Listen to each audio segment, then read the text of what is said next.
एक गांव में एक किसान अपनी पत्नी के साथ रहता था। एक दिन वह किसान अपने खेतों की तरफ जा रहा था। तभी उसे एक गड्ढे में से आवाज़ आती है। किसान कहता है कि अरे, ये कैसी आवाज़ है। लगता है कोई कुत्ते का बच्चा है जो मुसीबत में है। हमें इसे बचाना होगा, नहीं तो ये मर जाएगा। जब वह गड्ढे में झांक कर देखता है तो उसे वहाँ एक छोटा सा कुत्ते का बच्चा दिखाई देता है। वह उसे देखकर दंग रह जाता है क्योंकि उसका रंग नीला होता है। किसान कहता है, ये तो कुत्ते का बच्चा लगता है, लेकिन ये तो नीले रंग का है। इसे घर ले चलता हूँ। सुमन इसे देखकर बहुत ही खुश होगी। फिर वह किसान उसे निकालता है और घर की ओर चल देता है। किसान कहता है, अरे सुमन, जल्दी बाहर आओ, देखो मैं तुम्हारे लिए क्या लेकर आया। तभी उसकी पत्नी बाहर आती है और कुत्ते के बच्चे को देखकर चौंक जाती है और कहती है, अरे ये कितना प्यारा है, आपको कहाँ से मिला। किसान कहता है, जब मैं खेतों की तरफ जा रहा था, ये वहाँ गड्ढे में गिरा था, मैंने इसे बचाकर यहाँ लाया। और कहता है, तुम इसे कुछ खाने को दे दो। फिर सुमन उसकी खूब देखभाल करती है। वह दिन भर उसके साथ खेलता कूदता है। सुमन उसे पाकर बहुत खुश थे। वह कुत्ता पूरे गांव में एक आकर्षण का केंद्र था। वह जब भी गांव से बाहर जाता तो गांव वालों की नज़र उस पे ही टिक जाती, क्योंकि किसी ने नीले रंग का कुत्ता अपनी जिंदगी में देखा नहीं था।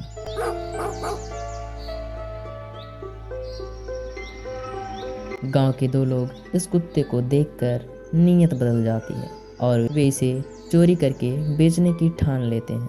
तो रात में किसान और उसकी पत्नी सो रहे होते हैं।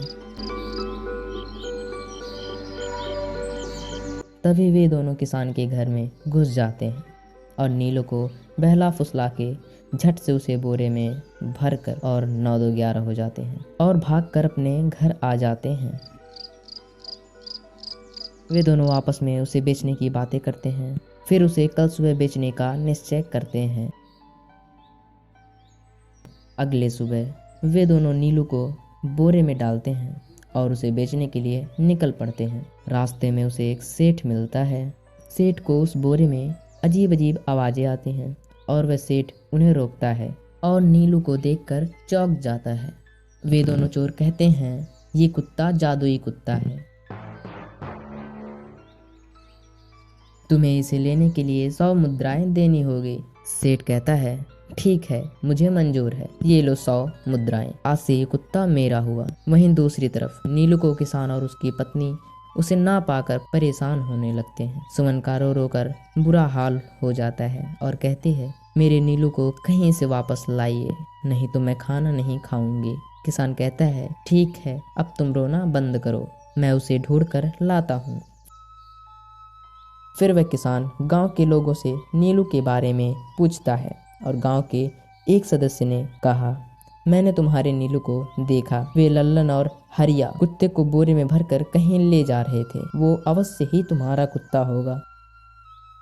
किसान भागता हुआ लल्लन के घर जाता है और कहता है, लल्लन, मुझे पता चल गया है, तुम्ही ने मेरे नीलू को चुराया है, उसे अभी के अभी वापस लौटा दो, नहीं तो मुखिया से कहकर कड़ी से कड़ी सजा दिलवाऊंगा। वे दोनों आपस में कहते हैं, इसे कैसे पता चल गया, शायद चुराते हुए देख लिया किसी ने। फिर वे किसान से कहते हैं, भाई, हमने तुम्हारे कुत्ते को 100 मुद्राओं में बेच दिया, अगर तुम चाहो तो सारे मुद्राएं रख लो और हमें छोड़ दो। किसान कहता है, नहीं, मुझे मेरा कुत्ता ही चाहिए, तुम्हारे पास कल सुबह तक का वक्त है, कैसे भी करके उस व्यापारी को ढूंढो, मुझे मेरा कुत्ता वापस चाहिए, नहीं तो जेल जाने के लिए तैयार हो जाओ। इतना बोलकर किसान वहां से चला जाता है। फिर वे आपस में कहते हैं, अरे ये तो जेल की धमकी दे गया है, लल्लन भाई, मुझे जेल नहीं जाना, अब तुम ही कुछ करो, अब क्या होगा। चलो उस सेठ को ढूंढते हैं, उसे उसके सारे पैसे लौटाकर उस कुत्ते को वापस ले लेंगे। वे दोनों उस सेठ की तलाश में निकल पड़ते हैं,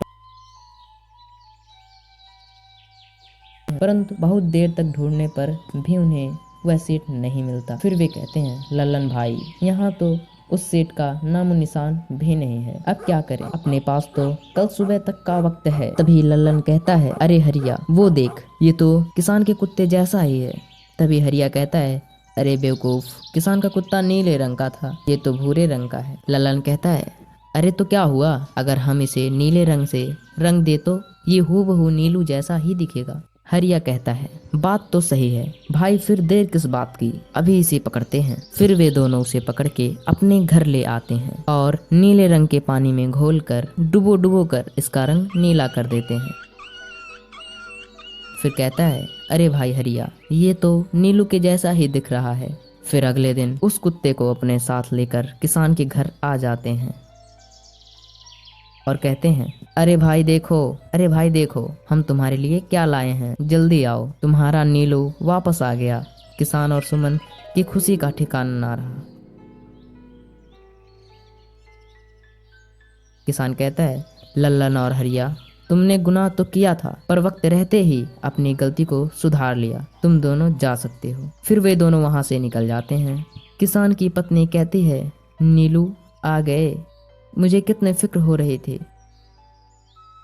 आज के बाद मैं तुम्हें कभी नहीं अकेला छोड़ूंगी, कितना गंदा भी हो गया है तुम, चलो अब तुम्हें नहला देती हूँ। फिर सुमन उसे नहलाने लगती है। तभी पानी उसके ऊपर पड़ते ही वह छटपटाने लगता है। तभी सुमन कहती है, अरे क्या हुआ नीलू, तुझे नहाना बहुत पसंद था, आज क्या हो गया है। तभी सारा नीला रंग उतरने लगता है। अरे ये क्या, ये रंग क्यों उतरने लगा। तभी वह कुत्ता गुस्से में आकर सुमन को काट लेता है। उसकी पत्नी किसान को बुलाकर कहती है, अजी ये अपना नीलू नहीं है, देखो इसका तो सारा रंग ही उतर गया। किसान कहता है, ये तुमने ठीक नहीं किया लल्लन, अब मुझसे बुरा कोई नहीं होगा। किसान गुस्से में लल्लन के घर जाता है और कहता है, हे लल्लन दरवाजा खोल, नहीं तो इसे तोड़ दूंगा, आज तुझे मुझसे कोई नहीं बचा सकता।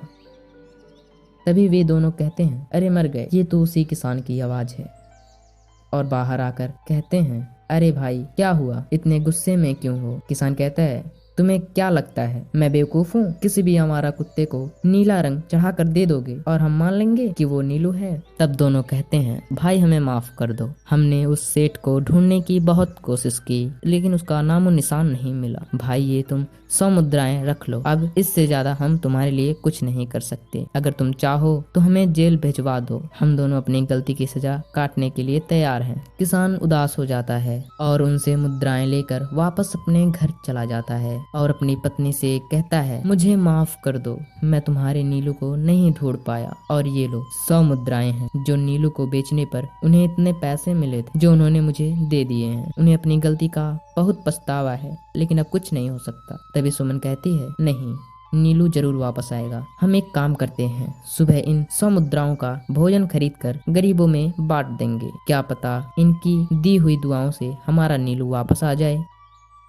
अगले दिन वे दोनों उस पैसे को गरीबों में भोजन बांट देते हैं और वापस अपने घर की ओर चल देते हैं। तभी उन्हें कुछ आवाजें सुनाई देती हैं। वे दोनों चौंक जाते हैं। सुमन कहती है, अरे ये क्या, ये तो मेरे नीलू की आवाज है। तभी सामने से नीलू भागते हुए उनके पास आता है। नीलू तुम वापस आ गए, तुम कहाँ चले गए थे, कितने उदास हो गई थे। तभी किसान कहता है, किसी ने सही ही कहा है, दुआओं में बहुत शक्ति होती है।